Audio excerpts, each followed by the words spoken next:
স্বাগত যুক্ত সংবাদে সঙ্গে আছে আমি আনোয়ার হোসেন। শুরুতেই জানাবো সংবাদ শিরোনাম। সেনানিবাসের মইনুল রোডের বাড়ি খালেদা জিয়াকে ফিরিয়ে দেওয়ার দাবি আলালের। পাকিস্তানি যাত্রীবাহী গাড়িতে বন্দুক হামলায় ৪২ জনের প্রাণহানি, আহত ১১ জন। সিরিজের প্রথম টেস্টে আজ মুখোমুখি বাংলাদেশ ওয়েস্ট ইন্ডিজ, ম্যাচ রাত ৮টায়।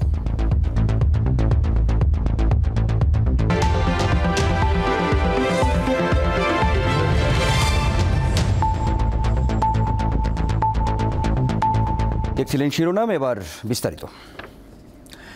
ঢাকা সেনানিবাসের শহীদ মইনুল সড়কের বাড়িটি বিএনপির চেয়ারপারসন খালেদা জিয়াকে ফিরিয়ে দেওয়ার আহ্বান জানিয়েছেন দলটির নেতারা। তিনবারের সাবেক প্রধানমন্ত্রীকে অন্যায়ভাবে ওই বাড়ি থেকে বের করে দেওয়া হয় বলে জানান বিএনপির চেয়ারপারসনের উপদেষ্টা সৈয়দ মোয়াজ্জেম হোসেন আলাল। জাতীয়তাবাদী প্রচার দলের প্রতিষ্ঠা বার্ষিকী উপলক্ষে বিএনপির প্রতিষ্ঠাতা জিয়াউর রহমানের সমাধিতে শ্রদ্ধা নিবেদন শেষে এসব কথা বলেন তিনি।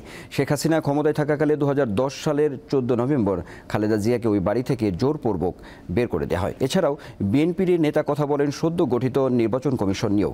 বিএনপি নতুন সিইসি ও অন্য নির্বাচন কমিশনারদের উপর আস্থা রাখতে চায় জানিয়ে তাদের নিরপেক্ষ থেকে সক্ষমতা প্রমাণের আহ্বান জানান মোয়াজ্জেম হোসেন আলাল। নির্বাচন কমিশনের উপরে আস্থা রাখতে চাচ্ছি, তবে আমাদের অনুরোধ থাকবে যে কথা কম বলে বেশি কাজ দিয়ে সেটা প্রমাণ করার চেষ্টা করা উচিত। শুরু থেকেই একটু কম কথা, একটু বেশি কাজ, তাহলে আমরা আশান্বিত হব যে না, যেটুকু বলেছেন এটুকু বাস্তবে আসলে দেখা যাবে। বেগম খালেদা জিয়াকে যখন তার মইনুল রোডের বাড়ি থেকে উচ্ছেদ করা হয়েছিল এক কাপড়ে এবং জোর করে, এবং আদালতে মামলা বিচার চলাকালীন অবস্থায়, মামলা নিষ্পত্তির আগেই তার সেই স্মৃতির জায়গাটুকুতে এই সরকারের পক্ষ থেকে এমন কোনো পদক্ষেপ গ্রহণ করা হোক যাতে তিনি আবার তার সেই হৃদয়ের ক্ষতটাকে সারিয়ে উঠতে পারেন। প্রধান নির্বাচন কমিশনার ও অন্য ৪ নির্বাচন কমিশনারের শপথ আগামী রোববার। তাদের শপথ পাঠ করাবেন প্রধান বিচারপতি সৈয়দ রেফাত আহমেদ। এর আগে ইসি গঠনে সার্চ কমিটির প্রস্তাবিত নামের তালিকা থেকে অবসরপ্রাপ্ত সচিব এএমএম নাসির উদ্দিনকে সিইসি হিসেবে নিয়োগ দেওয়া হয়। বৃহস্পতিবার মন্ত্রিপরিষদ বিভাগ থেকে এ বিষয়ে জারি করা হয় প্রজ্ঞাপন। পৃথক প্রজ্ঞাপনে ৪ নির্বাচন কমিশনারের নিয়োগের বিষয়টি জানানো হয়েছে। নবনিযুক্ত ৪ নির্বাচন কমিশনাররা হলেন অবসরপ্রাপ্ত অতিরিক্ত সচিব আনোয়ারুল ইসলাম সরকার, অবসরপ্রাপ্ত জেলা ও দায়রা জজ আব্দুর রহমান এল মাসুদ, অবসরপ্রাপ্ত যুগ্ম সচিব বেগম তহমিদা আহমদ এবং অবসরপ্রাপ্ত ব্রিগেডিয়ার জেনারেল আবুল ফজল সানাউল্লাহ। বাংলাদেশে টেকসই অর্থনীতি, স্থিতিশীলতা ও প্রবৃদ্ধির পাশাপাশি অর্থবহ ও মানসম্পন্ন চাকরির ক্ষেত্রে সহযোগিতার লক্ষ্যে 4 দিনের সরকারি সফরে আজ ঢাকায় আসছে যুক্তরাষ্ট্র সরকারের একটি প্রতিনিধি দল। দেশটির পররাষ্ট্র দপ্তর জানায়, যুক্তরাষ্ট্রের স্টেট ডিপার্টমেন্টের পক্ষে আন্তর্জাতিক শ্রম বিষয়ক বিশেষ প্রতিনিধি কেলি এম ফে রড্রিগেস এবং শ্রম বিভাগের পক্ষে ডেপুটি আন্ডার সেক্রেটারি থিয়া লি প্রতিনিধি দলটির নেতৃত্ব দেবেন। এই সফরে প্রতিনিধি দলটি শ্রমমান, শ্রম খাতে স্থিতিশীলতা ও অর্থনৈতিক প্রবৃদ্ধির বিভিন্ন বিষয় নিয়ে বাংলাদেশের সরকারি বেসরকারি খাত ও এখানে অবস্থানরত আমেরিকান বিভিন্ন প্রতিষ্ঠানের কর্মকর্তাদের সঙ্গে মত বিনিময় করবে। এছাড়া সরকারের প্রতিনিধি দলের অন্তর্বর্তী সরকারের কর্মকর্তা, পোশাক শিল্পের মালিকপক্ষ এবং শ্রমিক ইউনিয়নের অংশীজনের সঙ্গেও সাক্ষাৎ করার কথা রয়েছে।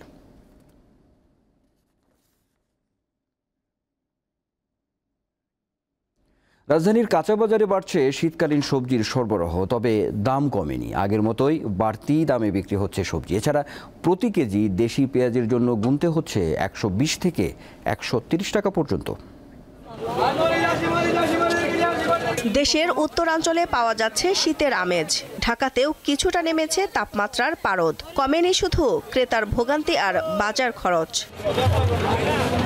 শুক্রবার সাপ্তাহিক ছুটির দিনে রাজধানীর কারওয়ান বাজারে অনেকেই আসেন বাজার সারতে। সবজির দোকানগুলোই ভিড় বেশি, কিন্তু দাম যতটুকু কমেছে তাকে এখনও নিম্ন ও মধ্যবিত্তের সাধ্যের মধ্যে বলা কঠিন। করলা, ঢেঁড়স, শিম, টমেটো ও বেগুন বিক্রি হচ্ছে ৮০ থেকে ১৫০ টাকা। কিছু কিছু সবজির দাম কমছে, আবার কিছু কিছু সবজির দাম বাড়ছে। যেমন সিমের দামটা কমে গেছে, করলার দামটা বাড়ছে। তারপর শসা নতুন আসছে, এগুলোর দাম আর একটু সামান্য একটু বেশি। ফুলকপির দামটা দেখা গেছে গেছে একটু বেশি। হ্যাঁ, তরকারির প্রচুর দাম কারণ বাজারে, মানে 100 টাকা করে সিমের কেজি, তারপরে করলার কেজি, উস্তার কেজি, মূলা 50 টাকা, বেগুন 50 টাকা, কোনো কিছু কিনতে পারতেছি না। আমরা যারা ব্যবসা বাণিজ্য করি, ছোটোখাটো ইনকাম পারতেছে না, যারা চাকরি করি তাদের একই অবস্থা। তবে 100 টাকা কেজি সিম, 70 টাকা কেজি কপি একটা কিনছি 50 টাকা, হবে হাফ কেজি। তো এত দাম হলে তো আমরা চলা খুবই মুশকিল। মৌসুমের নতুন আলুও পাওয়া যাচ্ছে, কেজি প্রতি বিক্রি হচ্ছে 120 টাকায়। পেঁয়াজের ঝাঁজ তো আরও বেশি, দাম 130 থেকে 150 টাকা। না, পুরোপুরি এখন উঠে না। ইন্ডিয়ানটা আছে আর দেশিও আছে, দেশি অল্প, ইন্ডিয়ানটাই বেশি নতুন আলু। এখন ইন্ডিয়ানটা হচ্ছে আপনার হচ্ছে হলো 90 টাকা কিনা, ওই 100 টাকা পড়ে যায়, ঘাটতি যায় 110 টাকা বিক্রি করে। আর দেশি নতুনটা 110 টাকা কিনা 120 টাকা বিক্রি করে। এই কারওয়ান বাজারের এক এক জায়গায় এক এক ধরনের মূল্য, এক এক জায়গায় এক এক ধরনের মূল্য। এটা একটা সিন্ডিকেট, ঠিক আছে? প্রশাসনের উচিত এই সিন্ডিকেটটা যেন দূর করা যায়, সেদিকে কঠোর নজরদারি রাখা। চড়া দামেই চাল ও চিনি স্থিতিশীল রয়েছে বলে জানান বিক্রেতারা। সব চাইলে সরবরাহ ভালো আছে, দাম বাড়ছে, বাড়তির পরে আর কমে নেই। নতুন চাল উঠলে কমবে, অনেক কমে নেই চাল। মিনিকেট 75, 28, 65, মোটা পাইজম চাল 60। মাছে ভাতে বাঙালির মাছ খাওয়া এখন যেন রঙিন স্বপ্ন বোনা। মাছের দাম আগে থেকেই বেশি আছে, এখনো সিজন হিসেবে যেভাবে কমার কথা কমে নাই। ক্রয় ক্ষমতা আমরা যারা মধ্যবিত্ত আছি তাদের জন্য অনেকটাই কষ্টের এবং অসহনীয়।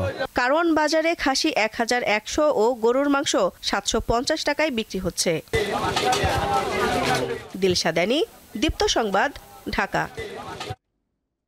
সারা দেশে অস্থায়ীভাবে আংশিক মেঘলা আকাশ সহ আবহাওয়া প্রধানত শুষ্ক থাকতে পারে, তবে কোথাও কোথাও হালকা থেকে মাঝারি ধরনের কুয়াশা পড়তে পারে বলে জানিয়েছে আবহাওয়া অধিদপ্তর।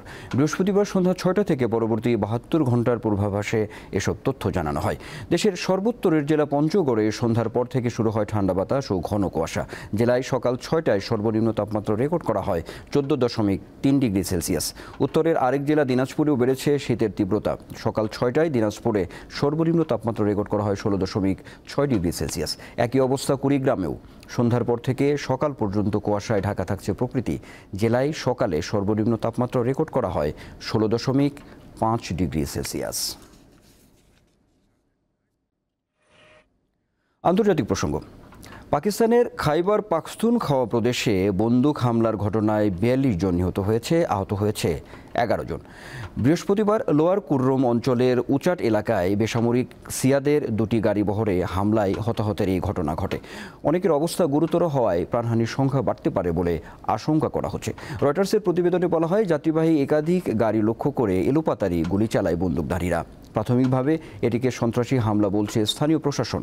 আফগানিস্তানের সীমান্তবর্তী পাকিস্তানের উপজাতি অধ্যুষিত ওই এলাকায় জমি সংক্রান্ত বিরোধ নিয়ে সশস্ত্র গোষ্ঠীর মধ্যে কয়েক দশক ধরে সংঘাত চলছে। তবে যাত্রীবাহী গাড়িতে হামলার ঘটনায় এখন পর্যন্ত কোনো গোষ্ঠী দায় স্বীকার করেনি।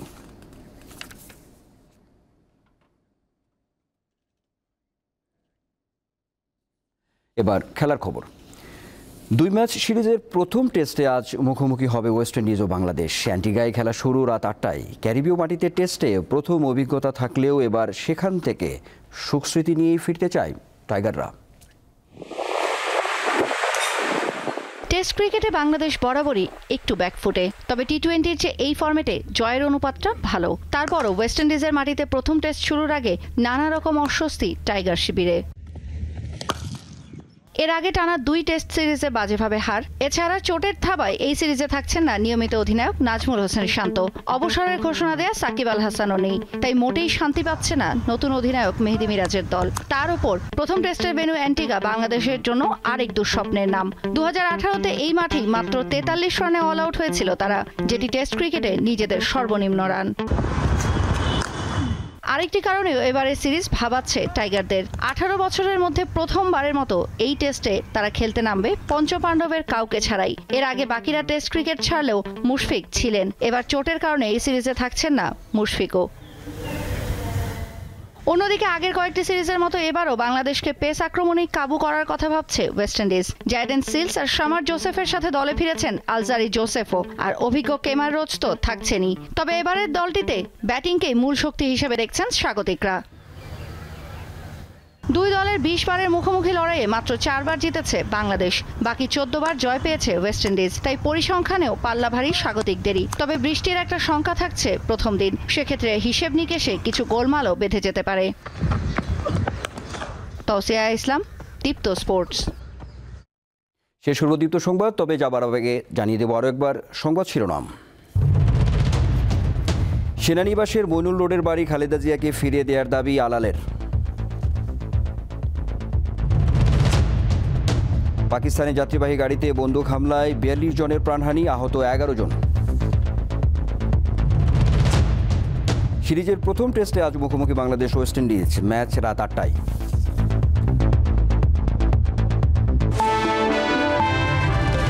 এই ছিল এখনকার মতো। আমাদের পরবর্তী বেলা 4টায় রয়েছে দীপ্ত নিউজ আপডেট দেখার আমন্ত্রণ রইল। আর সর্বশেষ তথ্য বিনোদনের সব খবর জানতে আপনিও যুক্ত থাকতে পারেন দীপ্ত ডিজিটাল প্ল্যাটফর্মগুলোতে। ধন্যবাদ সবাইকে।